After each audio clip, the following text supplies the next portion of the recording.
Awesome. So we do have time for a couple of questions. You've got four excellent speakers sat there. Peter, Simi, Simone and Miguel. Questions, please, for the panel. Lionel.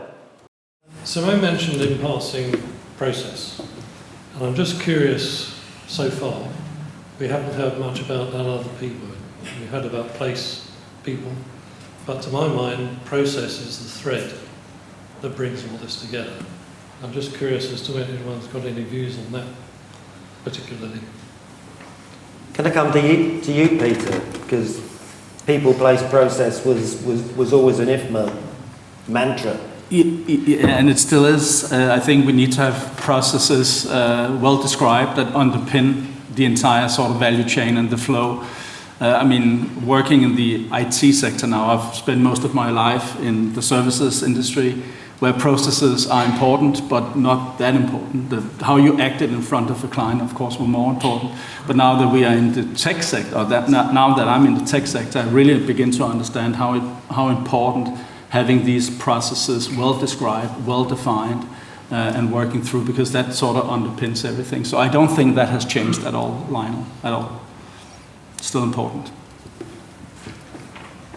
Simone? Yeah, I don't think it's changed. I think what has changed is that the processes are being now driven by the people, the space and the technology. So it's not standing out necessarily as a fourth pillar, it's more integrated, which I think can only be a positive thing. I do think one thing that Peter made a really important point earlier on, you know, this office stuff, this knowledge-based stuff is only 25 to 30% of work. 75% of people don't work in offices, don't get all of this. And I think one of the big challenges for us is how we use these new technologies, these new opportunities, the same ways of thinking when we're talking about factories and hospitals and universities and places. Miguel, any thoughts on that? Process, yes, but not just for the sake of process. We also need to be a bit more fluid sometimes, a bit more hybrid, and perhaps, you know, not just put ourselves in a box. Sometimes you need to think outside the box, for then come back in the box. So as long as the process doesn't prohibit you for innovation, the process doesn't prohibit you for evolution, go for it.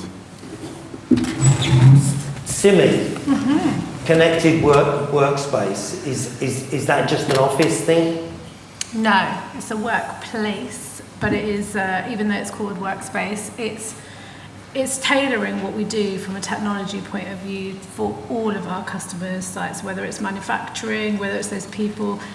I think you said, Martin, it's the sort of the public sector environment, the hospitals, the schools. How do we bring technology to them? We're trying. For me personally, I think we need our government to really help us. We're working with the Cabinet Office at the moment. It's not easy, being honest. So, yeah, it is about thinking about all of those different diversity groups and personas that we have. Awesome. Hi, it's Jo Sutherland from Magenta Associates. I really enjoyed your presentations, thank you. I recently interviewed someone who said they have no loyalty to their current employer because they've never really met them or spent time with them. They've just had hybrid working, but actually for him, hybrid basically meant he was working from home and occasionally came into a soulless office. So my question is, what are the implications of failing to create and work environments and that all-important sense of culture? What are the implications of failing to do that on not just the human element, the individual experience, but in terms of business success or failure? Yeah. Simone's Take that. Hi, Joe. gagging to answer that one. I think what happens is the world becomes transactional. I think it's never been as easy to start or quit a job. I think that kind of, when, you know, the whole Gallup research around friend at work, it's not there for no reason. That standing out, that friend at work, it keeps us going when things are getting tough. It makes us dig deeper, it makes us help our colleagues out. And actually, I have definitely noticed an increase in the transactional world since we have been more on a remote transactional kind of Teams environment. It feels very quite robotic. You're on a call, you leave the call, you go on to the next call. And I think what we're missing there is the small talk as you walk away from a meeting room, and the little debriefs that might happen, going and get a coffee together with a colleague after a meeting, planning next steps, all of that little small things that are now not happening on Teams calls because we are just back to back. So I think that's what the impact is there, is we're not getting the headspace to even think about what we've just been doing, and then we jump into the next one, and I think we're just getting burnt out. Yeah. And can I just add to that as well? I wholeheartedly agree with you, Simone, but also I think adding to that is the skills gap, Joe. You know, what about that learning from each other? You know, these I've got a nephew who's never been into an office, and I just think that sort of demographic is shrinking, and it's a real shame because we've already got a massive skills gap, widely recognised and known. So going into a place of work, not every day, but learning from each other, bouncing off one another, you know, is going to be a huge loss. But we can do all that by augmented learning in a virtual reality. Of course. Absolutely. Yeah. Peter, you wanted to speak. Sorry. No, but I... Before I press Miguel's button. Sorry. Yeah, thanks for the question, Joe, and I think you could probably testify to what I'm about to say now, because I think also branding, corporate identity, communications becomes important. And I think a lot of organizations are failing to make sure that their brand through the workplace is telling a story that is compelling and people can buy into. Because you need to be as differentiated towards your workforce and your future workforce, the talent that you're recruiting, as you are towards your clients. And I think a lot of organizations have forgotten that. If you look at Nike, for example, their headquarters, I had the pleasure of visiting the Nike headquarters in Portland, Oregon a couple of years ago.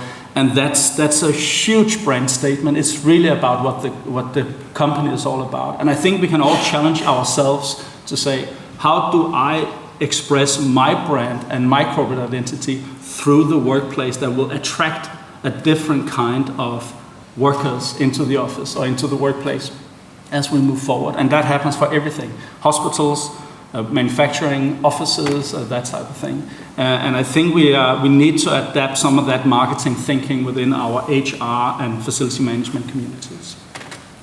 Miguel, final word. Yes, please go to the office, but don't go to the office just to stay into a meeting room or to stay with the headphones on or just to ignore everyone else. May as well stay home.